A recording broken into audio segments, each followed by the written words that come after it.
일부 시작. 처음에는 싹. 1859년은 아일랜드 대부흥의 해로 알려져 있다. 그보다 앞선 2년 전에는 강력한 대각성 운동이 미국에서 일어났다. 대도시마다 기도회가 열렸고 수천 명이 참석했다. 사람들이 하나님께 부르짖자 주의 성령이 강하게 역사하셨다. 어림잡아 매주 5만 명이 회심했다. 1857년 미국의 부흥운동과 1859년 아일랜드의 부흥운동 소식은 영국 사람들에게 기도의 불을 지폈다. 얼마 안 있어 부흥의 불길은 영국 전역에 불타기 시작했다. 찰스 스펄전은 런던에서 엄청난 군중들에게 복음을 전했으며 예배마다 수많은 사람이 예수 그리스도를 구주와 주님으로 영접했다.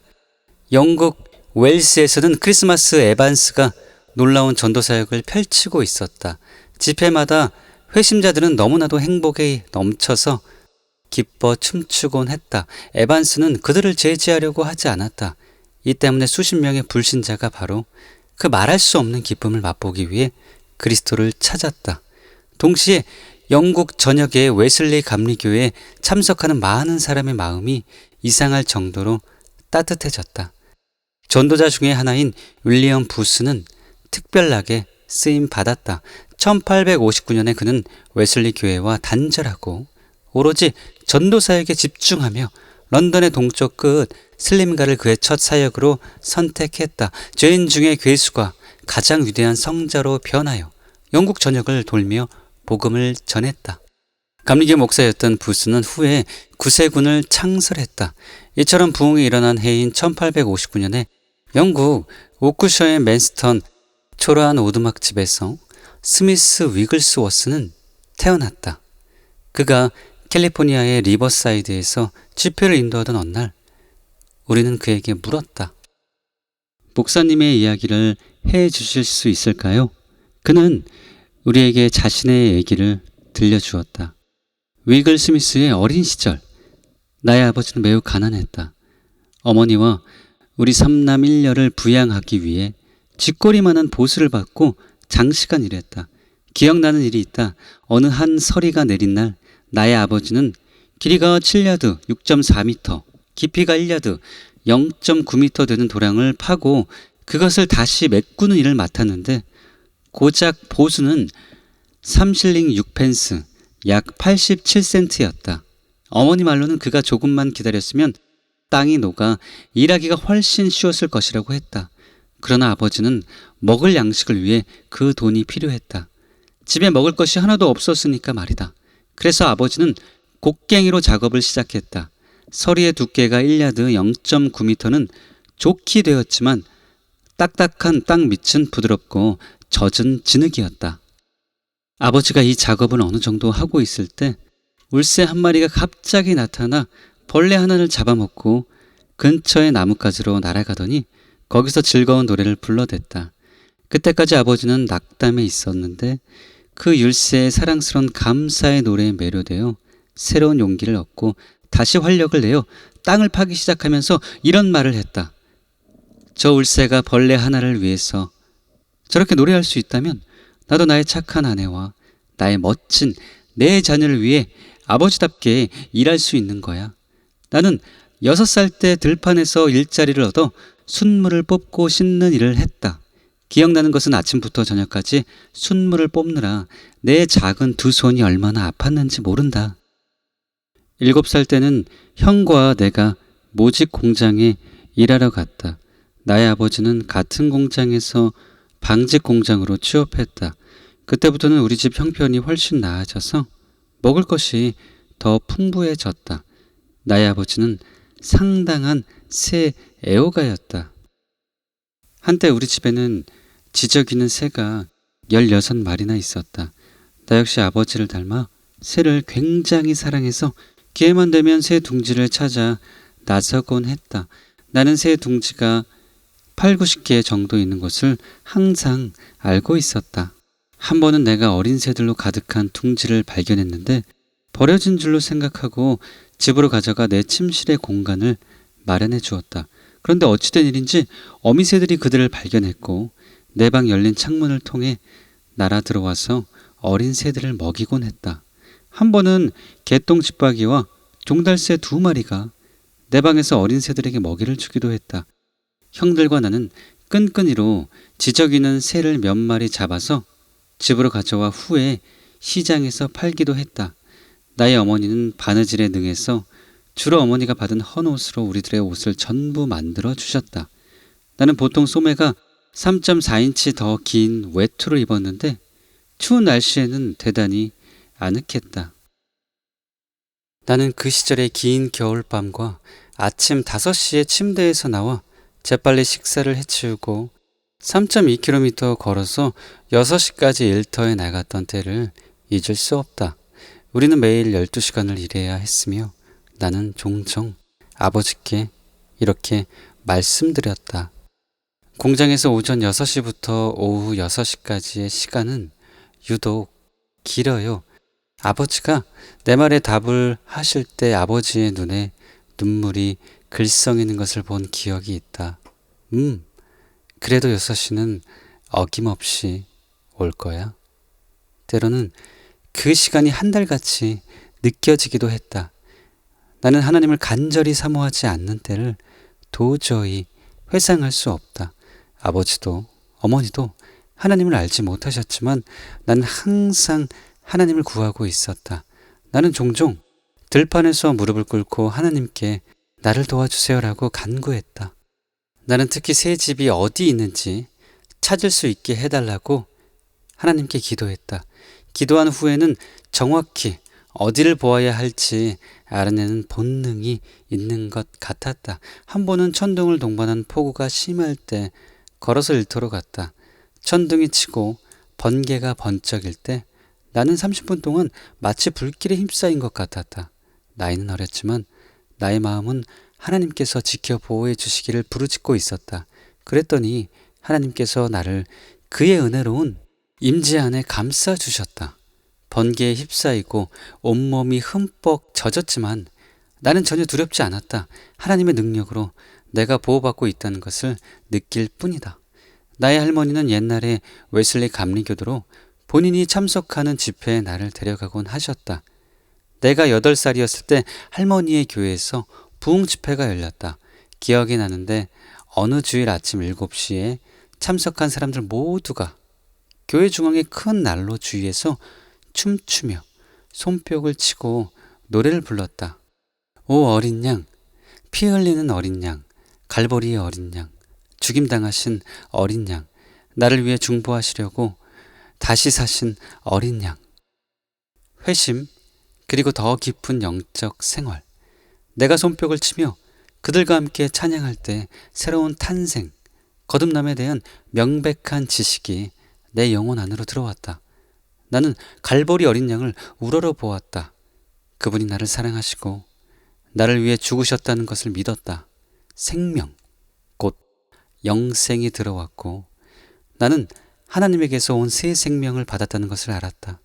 나는 거듭났다. 하나님께서 우리를 너무나 원하시기에 조건을 가능한 단순하게 하셨다. 믿기만 하라는 것이다. 그 경험은 실제적이었다.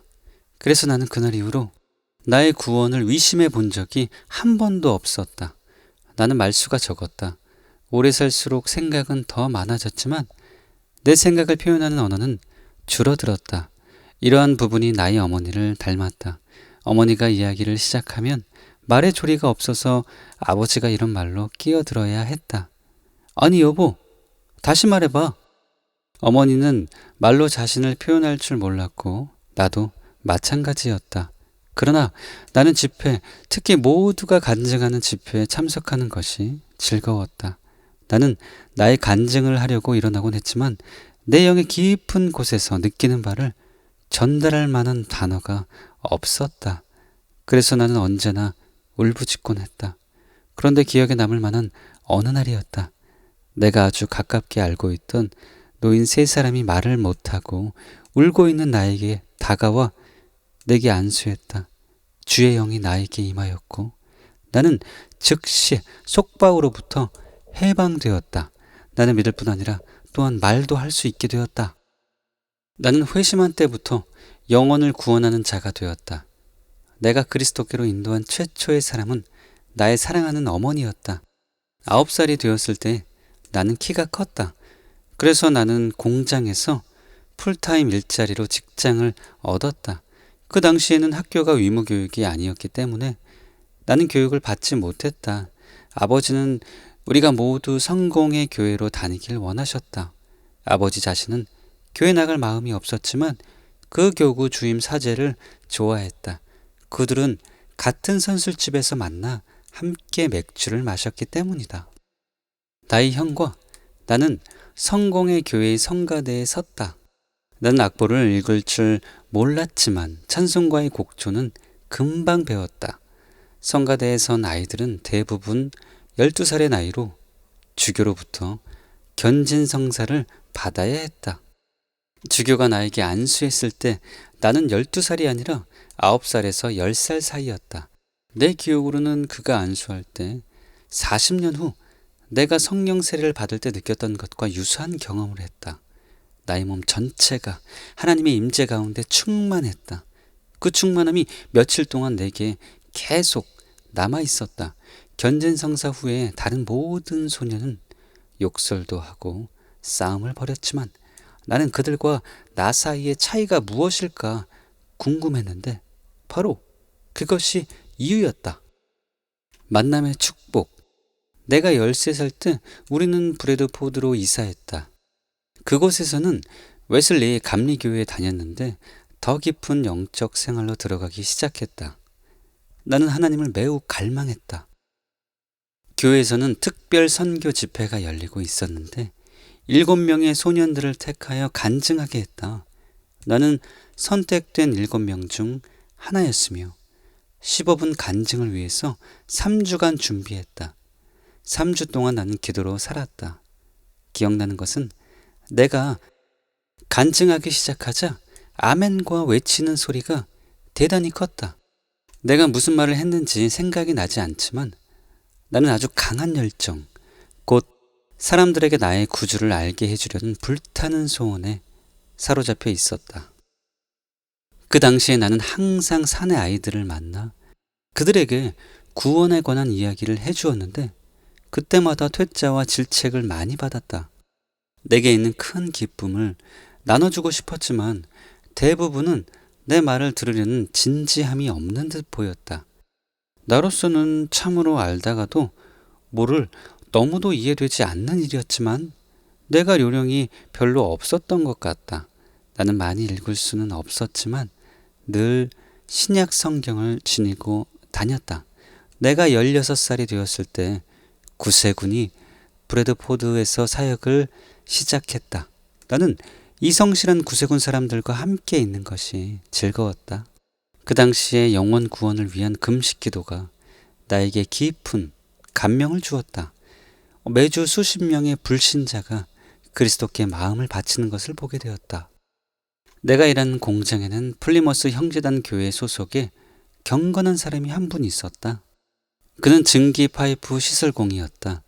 나는 그의 조수로 배정되었고 그는 배관 공사하는 방법을 내게 가르쳐 주었다. 그는 물 세례와 그 의미에 대해 나에게 이야기해 주었다. 그가 내게 이런 말을 해준 것이 기억난다.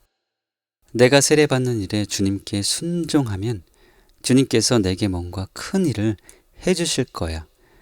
나는 주님의 말씀에 기꺼이 순종하여 세례를 통해 예수와 함께 죽어 장사되었고 하나님 안에 새로운 생명으로 살아났다. 그때 내 나이 17살이었다. 주 예수의 재림에 대해 나에게 가르쳐 주신 분도 바로 이 경건한 분이었다. 그래서 내가 하나님을 실망시켰다는 생각이 들 때면 주님이 곧 오실 텐데 그분을 만날 준비가 되어 있지 않다는 생각에 괴로워하곤 했다. 그러다가 직장에 출근해서 이 경건한 분이 아직 이 땅에 있는 것을 발견할 때 안도가 되었다. 주님께서 간밤에 오시지 않았고 나를 남겨두지 않으셨다는 것을 알았기 때문이다. 나는 계속 구세군과 함께 지냈다. 그 이유는 그 당시엔 그들이 그 누구보다 더 능력 있게 사역을 한 것으로 보였기 때문이다.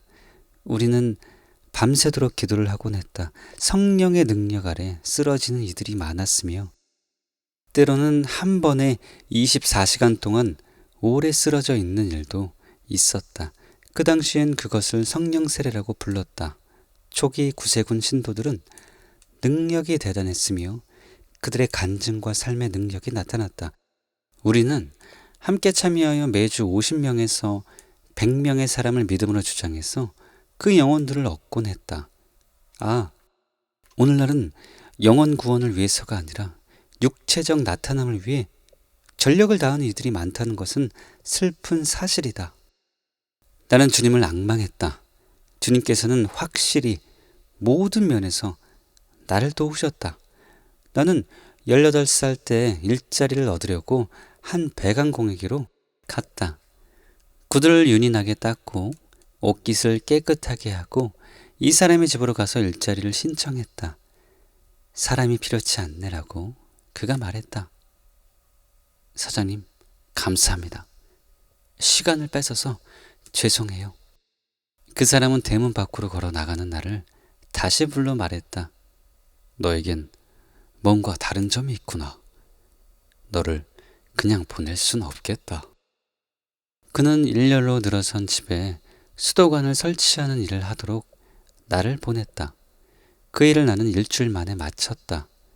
사장님은 매우 놀라서 그럴 리가 없을 텐데라고 말했다. 그는 직접 현장에 가서 작업이 완벽하다는 것을 확인했다. 하지만 그 정도 속도로는 나를 계속 고용할 순 없다고 했다. 청소년들을 향한 소원. 나는 20살이 되자 리버풀로 이사를 갔다.